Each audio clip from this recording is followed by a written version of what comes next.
रविवारच्या पहाटे केरळच्या किनाऱ्यावर एक थरारक आणि धडकी भरवणारी घटना घडली. MSC एल्सा 3 नावाचं 184 मीटर लांब असलेलं लिबेरियन झेंड्याखाली मालवाहू जहाज 640 कंटेनर्ससह त्यात 13 घातक रसायनांचे कंटेनर आणि सुमारे 84 टन डिझेल घेऊन कोचीकडे जात असताना अचानक 26 अंशांनी कलायला लागलं. कंपनीने तातडीने मदतीची मागणी केली, पण जहाजात पाणी शिरू लागलं आणि शेवटी ते पूर्णपणे समुद्रात बुडालं. या जहाजावर 24 खलाशी होते. सुरुवातीला 21 जणांना भारतीय तटरक्षक दलाने आणि उर्वरित तिघांना INS सुजाता या नौदलाच्या जहाजाने वाचवलं. सुदैवाने सर्वांना सुखरूप बाहेर काढण्यात यश आलं, पण आता खरी भीती सुरू झाली ती म्हणजे पर्यावरणीय आपत्तीची. या जहाजात 13 कंटेनरमध्ये घातक रसायनं, त्यात 12 कंटेनरमध्ये कॅल्शियम कार्बाईड आणि मोठ्या प्रमाणात डिझेल व फर्नेस ऑइल साठवलेलं होतं.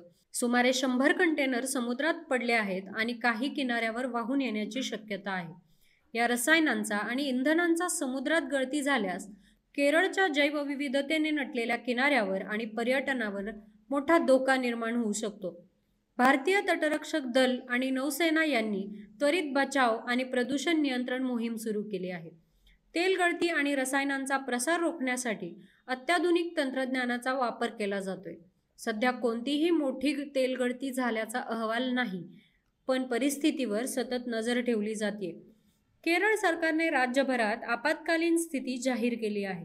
नागरिकांना आणि मच्छीमारांना सतर्क राहण्याच्या सूचना देण्यात आल्या आहेत.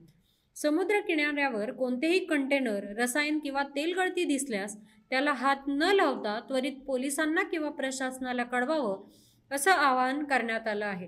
किनाऱ्याजवळील गावांमध्ये 200 मीटर अंतर राखण्यास सांगितलं गेलं आहे. समुद्रातील एक अपघात किती मोठं पर्यावरणीय संकट निर्माण करू शकतो. सध्या सर्व यंत्रणा पूर्ण दक्षतेने काम करत आहेत, पण पुढील काही दिवस केरळच्या किनाऱ्यासाठी अत्यंत महत्त्वाचे ठरणार आहेत. अशा माहितीपूर्ण व्हिडिओसाठी पाहत राहा न्यूज डॉट्स.